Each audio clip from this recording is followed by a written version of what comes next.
students, how are you? I hope you are all well and continue your studies staying at home. So today I am going to teach you a new chapter, the first part of this chapter, that is voice change. তো voice change কাকে বলে? তো বাংলায় আমরা যাকে বলি বাচ্য পরিবর্তন, সেটাই হচ্ছে ইংরেজিতে ভয়েস চেঞ্জ। আচ্ছা, ভয়েস চেঞ্জ কথার অর্থ হচ্ছে বাচ্য পরিবর্তন। আচ্ছা, বাচ্য পরিবর্তন মানে হলো যে যখন অর্থাৎ যে কাজ করে, অর্থাৎ ক্রিয়ার কাজ যে করে তাকে বলা হয় সাবজেক্ট, এবং সাবজেক্ট যখন পরিবর্তন অর্থাৎ সাবজেক্ট যখন বাক্যের মধ্যে খুবই সক্রিয় হয়, সাবজেক্ট যখন বাক্যের মধ্যে খুবই সক্রিয় হয় তখন সেটা হচ্ছে অ্যাক্টিভ ভয়েস।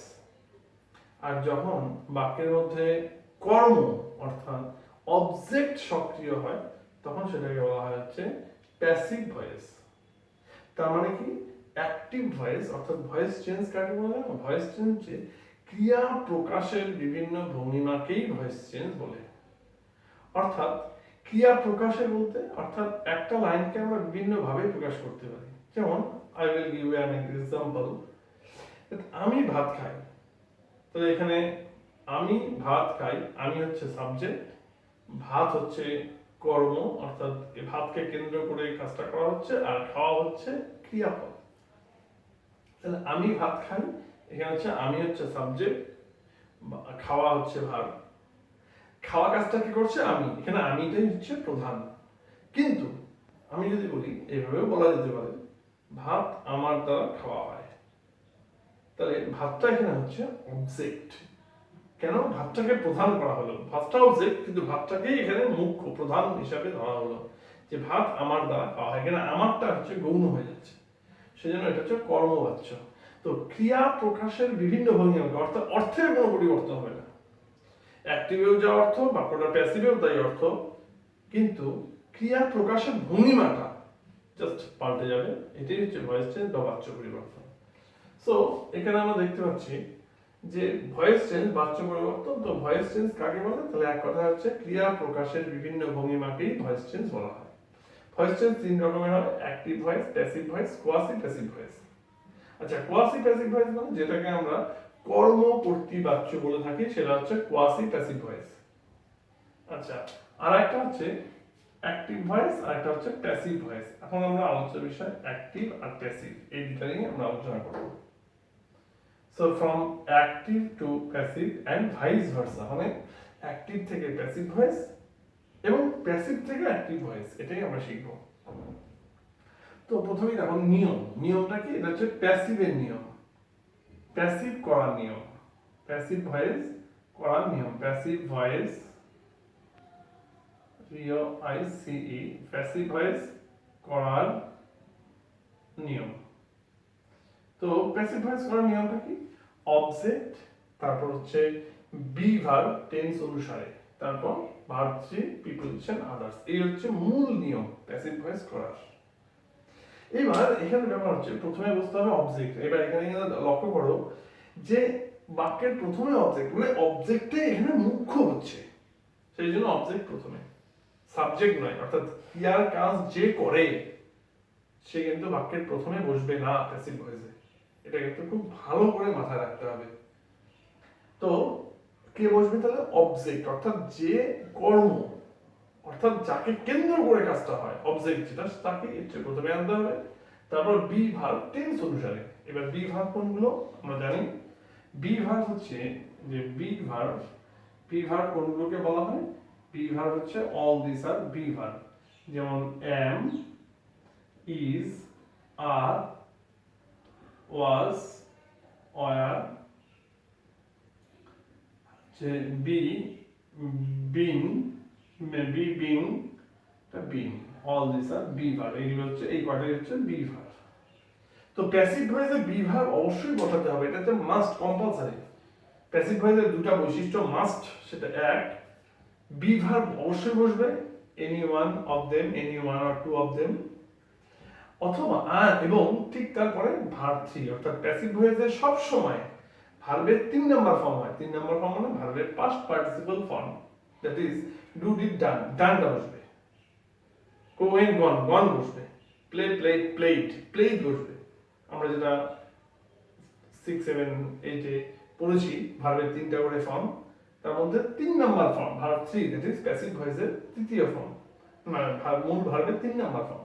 তারপর প্রিপজিশন, এবং most of the time preposition হিসেবে বাই বসে, সেই জন্য ব্র্যাকেটে বাই লিখছি, কিন্তু নট অলওয়েজ, সর্বদা না। তারপরে আদার্স, মানে বাকিটা লিখবো, বাকিটা বাক্যের মধ্যে যা যা থাকবে সেইগুলো প্লাস লাস্টে গিয়ে যোগ করবো। আচ্ছা, এবার বি ভার্বটা হচ্ছে মেইন এখানে, তাহলে গঠনটা কিন্তু সব একই হবে।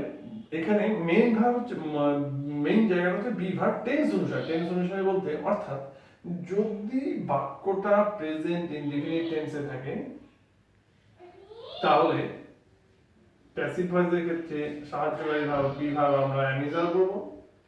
প্রেজেন্ট কন্টিনিউয়াস টেন্স হলে আমরা প্যাসিভ ভয়েসে সাহায্যকারী ভার্ব বি ভার্ব অনুসারে অ্যামিজার বসাবো প্লাস বিং বসাবো, দুটো বসাবো। প্রেজেন্ট পারফেক্ট টেন্স হলে প্যাসিভ ভয়েসে আমরা হ্যাজ বা হ্যাভ আর বিং বসাবো। আবার পাস্ট ইনডিফিনিট টেন্স হলে ওয়াজ বা ওয়্যার বসাবো। পাস্ট কন্টিনিউয়াস টেন্স হলে ওয়াজ বা ওয়্যার বিং বসাবো, মানে এই জায়গাটায়। এবার লাইনটা কোন টেন্সে হবে সেই টেন্স অনুসারে, এই জন্য বলছে টেন্স অনুসারে, according to tense you have to write B verb. এখন বাক্যটা কোন টেন্সে আছে সেই জন্য এটা টেন্স অনুসারে বসাতে হবে। সেই জন্য দেখো প্যাসিভ ভয়েস করার ক্ষেত্রে 3টা স্টেপ অপরিহার্য। 1, টেন্স নির্ণয়, 2, অবজেক্ট নির্ণয়, 3, ওই টেন্স অনুসারে, এই টেন্সের প্যাসিভ ভয়েস অনুসারে করতে হবে। ওই টেন্সের প্যাসিভ ভয়েস অনুসারে মানে ওই টেন্সের প্যাসিভ ভয়েসের যে বিভাগ আছে সেটাকে ব্যবহার করে করতে হবে। বাকি সবগুলো নিয়ম কিন্তু একই। সো তাহলে আমাদের 3টা জিনিস ফার্স্টে নির্ণয় করতে হবে প্যাসিভ ভয়েস করার আগে। আমাকে ওই বাক্যটা, অর্থাৎ যে বাক্যটা দিবে সেই বাক্যটার মধ্যে আমাকে 3টা জিনিসকে নির্ণয় করে নিতে হবে, এবং আফটার দ্যাট আমরা প্যাসিভ ভয়েস করব, এবং এই নিয়ম অনুসারে করব।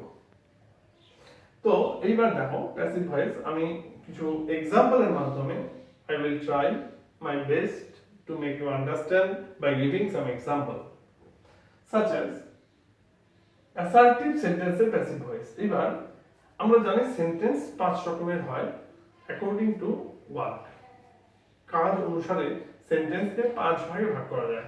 1 is assertive sentence, 2 is imperative sentence, interrogative sentence, 3 is imperative sentence, 4th is optative sentence, and fifth one exclamatory sentence. So sentence সম্পর্কে আমরা আলাদা ভিডিও তৈরি করব এবং সেটাতে ডেসক্রিপটিভ আলোচনা করব। বাট নাও আমরা এখন যেটা করছি সেটা হচ্ছে অ্যাসার্টিভ সেন্টেন্সের প্যাসিভ ভয়েস, মানে আফটার দ্যাট আমি দেখাবো ইন্টারোগেটিভ সেন্টেন্সের প্যাসিভ ভয়েস, তারপর আবার ইম্পারেটিভ সেন্টেন্সের passive voice.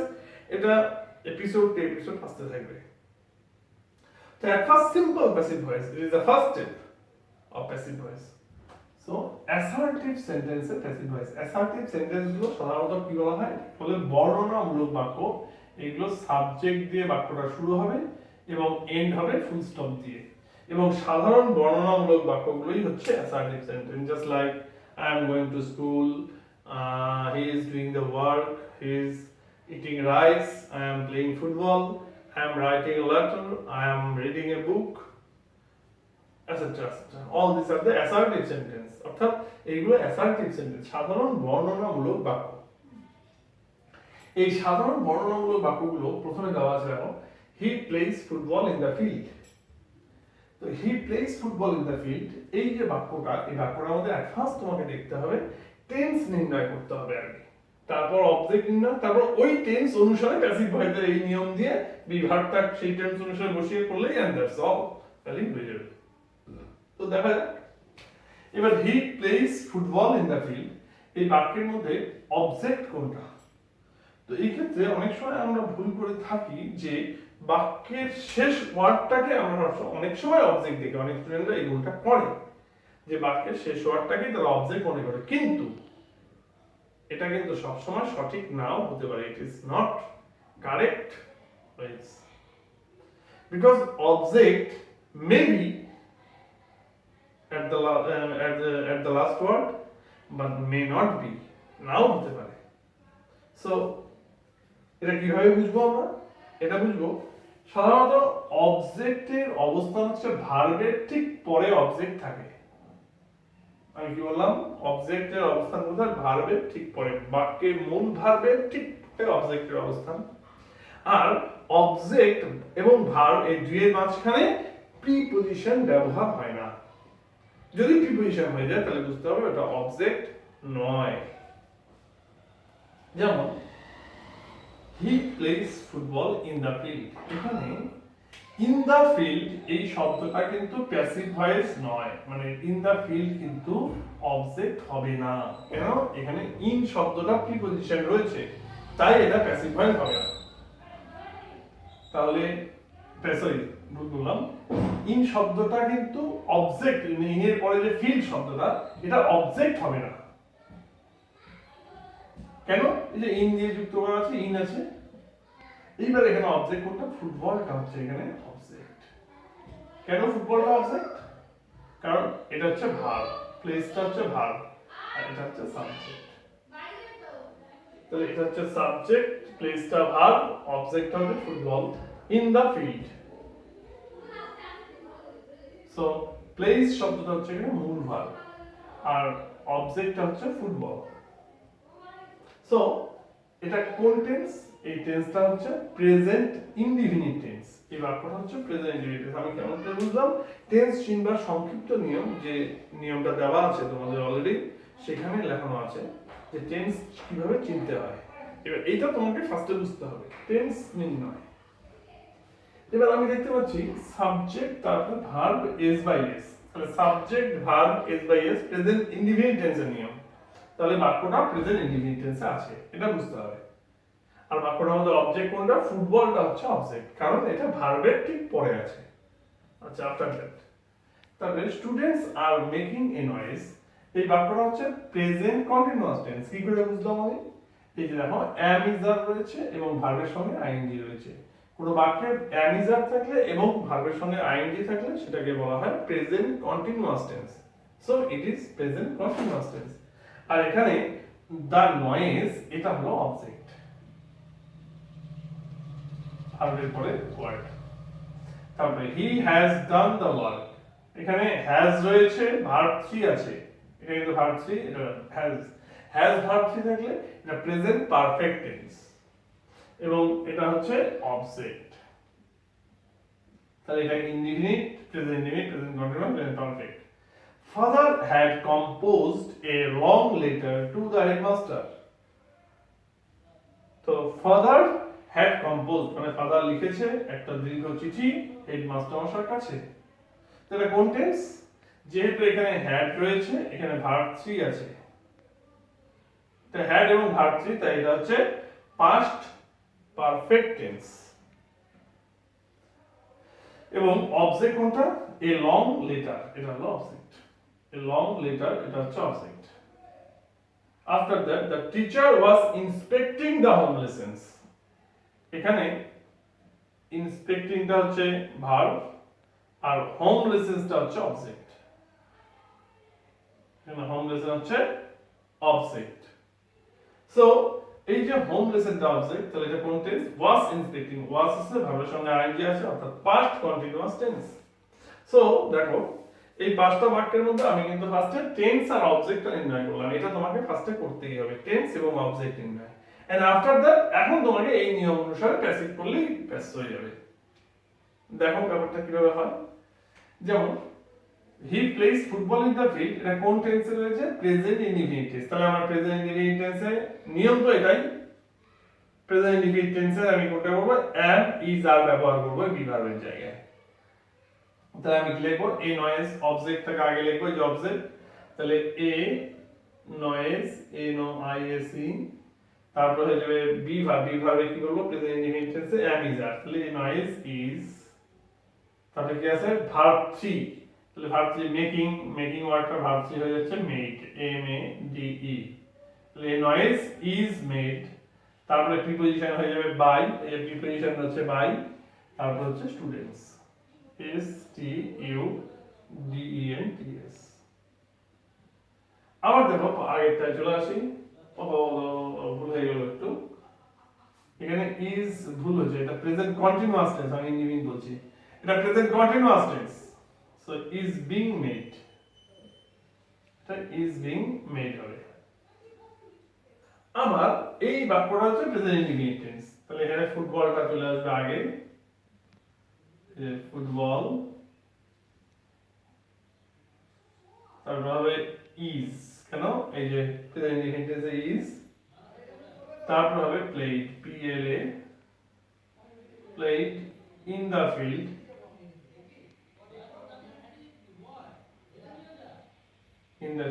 by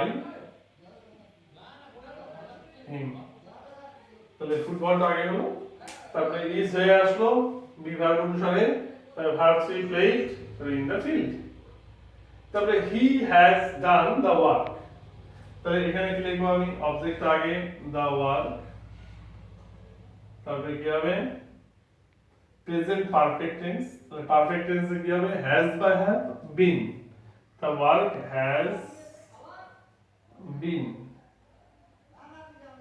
the work has been তারপর হয়ে যাচ্ছে done d o n e verb 3 তেই আছে done তারপরে by আর তারপরে father had composed a long letter to the headmaster তাহলে প্রেজেন্ট পাস্ট পারফেক্ট টেন্স এই যে past perfect tense had been use হবে পাস্ট পারফেক্ট টেন্স তাহলে আমি কি লিখবো অবজেক্ট আগে লিখবো এই নিয়ম অনুসারে a long letter had been এখানে আছে had been তারপরে ভার্ব 3 হয়ে যাচ্ছে composed তারপরে by না composed লেখার পরে আগে বাকিটা লিখে দিবা যেটা থাকবে to the headmaster by father next তারপর হচ্ছে the home lessons যে অবজেক্ট হয়ে গেল home lessons তারপর হয়ে যাবে past continuous tense তাহলে past continuous tense এর বিভাগে was were being তাহলে was were তারপরে were তো হবে না শুধু was হবে এখানে কারণ the home lessons were was নয় the home lessons were হলো তারপরে হয়ে যাবে being the home lessons were being তারপরে হয়ে যাবে inspected এই যে ভার্ব 3 হয়ে গেল inspected by the teacher